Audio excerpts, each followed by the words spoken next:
friends, I'm Kanchan from Akulmek Technologies and you are welcome to Top Brass.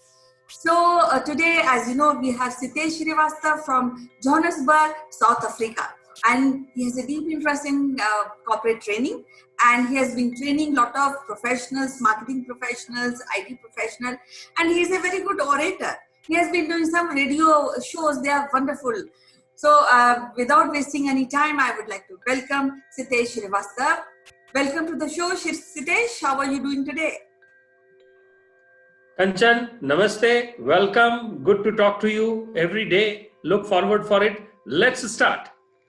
Yes, as you know, we had been discussing about communication, and due to this pandemic, there's a lot of communication barrier which has come across because there's social distancing, and we are stick to technology like phones, and we have to talk through phones only.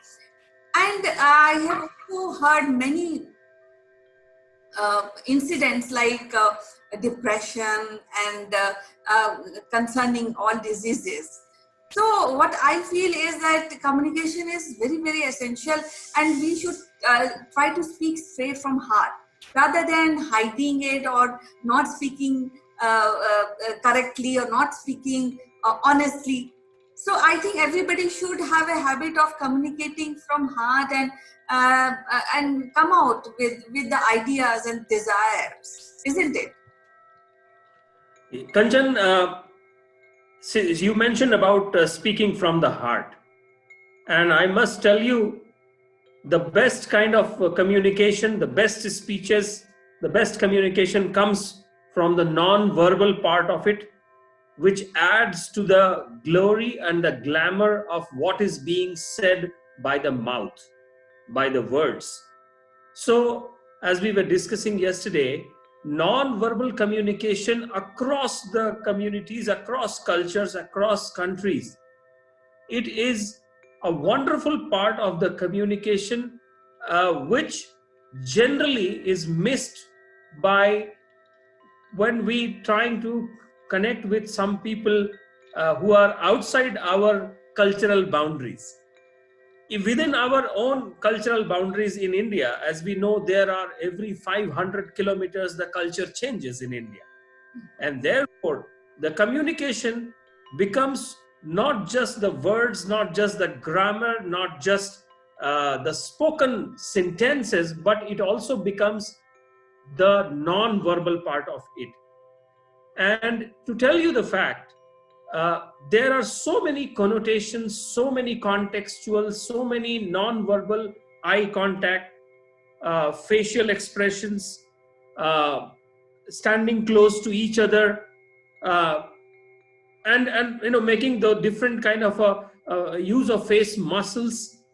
So non-verbal communication holds a very, very important weight on what is being said. And I always try to give it by examples. As you know, in Japan, where I have worked for a long time, we have seen they do bow in front of someone, and bowing in Japanese culture is showing a mark of respect. In India, we do this, which is namaste, which is we don't even say, but this means a communication has been done. In Japanese, if someone has to say, don't do it, they do it like this. This is called don't do it. They call it dame. Then if something is okay, this is the way they say it in Japanese, okay. They don't say anything about it. If this is like this is more about like money. I don't have it, or I have it, you know, money. I do it for money. So these are this is just a small sample of non-verbal communication.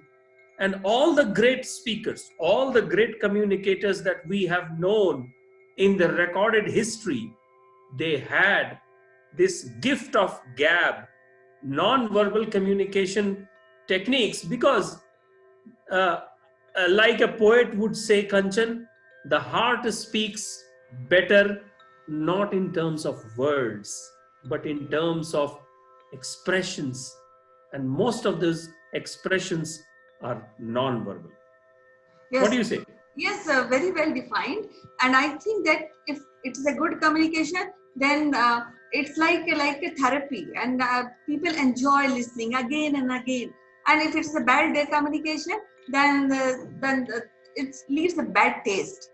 So communication is very powerful, and when we are discussing about gestures and the body language, which is an internal part of doing a good communication.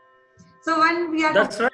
yes, when we are talking about gestures, would you like to say we had been discussing gesture, but in the Indian context, how we can improve and what is the best age to put children in doing a good communication, and they should enhance their communication better.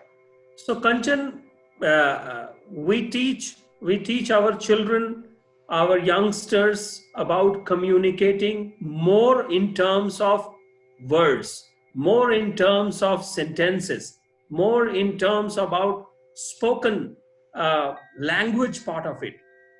What we really want to do is that we must actually inculcate the gesture part of it in any communication, the gesture, the non-verbal part of it, and trying to bring a balance between the spoken word and the non-verbal part. That is what we need to bring into a daily practice with our children, with our students, with our youngsters.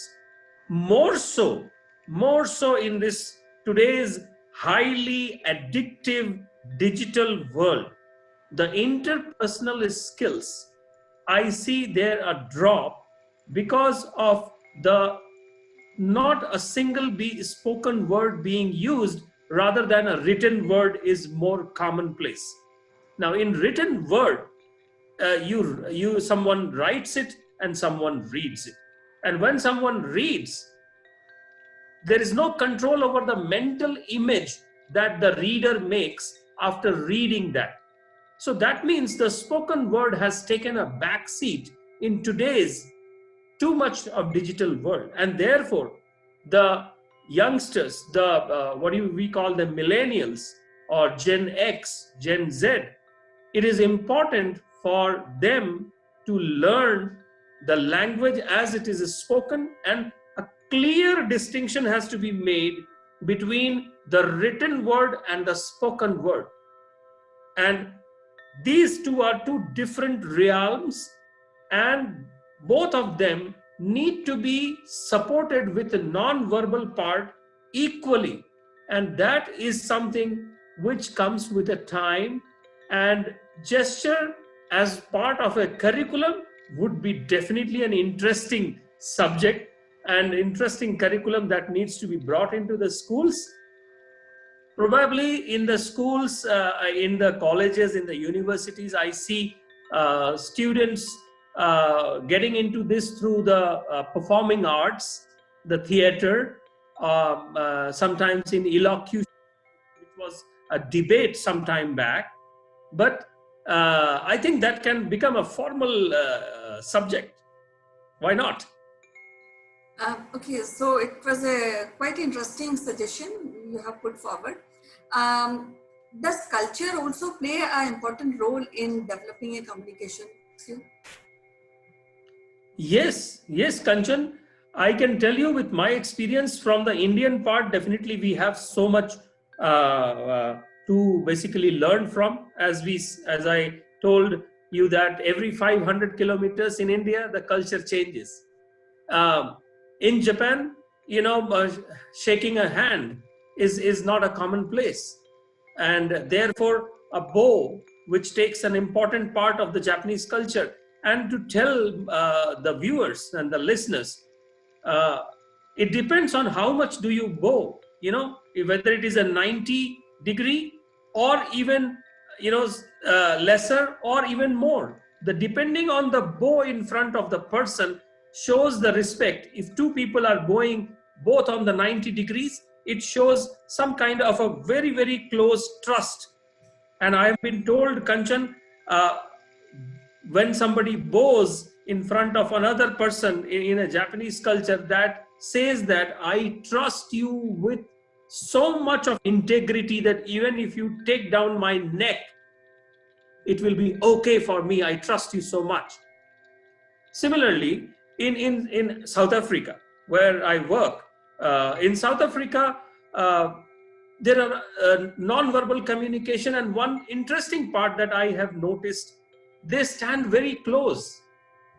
And sometimes from the Westerner side, people who come from the West, I come from East, but sometimes that standing too close can become uncomfortable, but that is the part of the non-verbal communication that we pick up as we work nationally in India as well as internationally.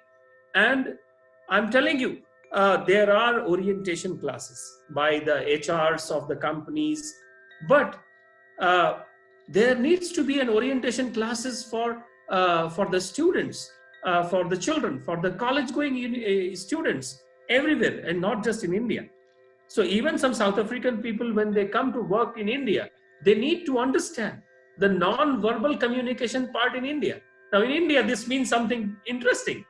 I like it. But for a South African guy, this would be different.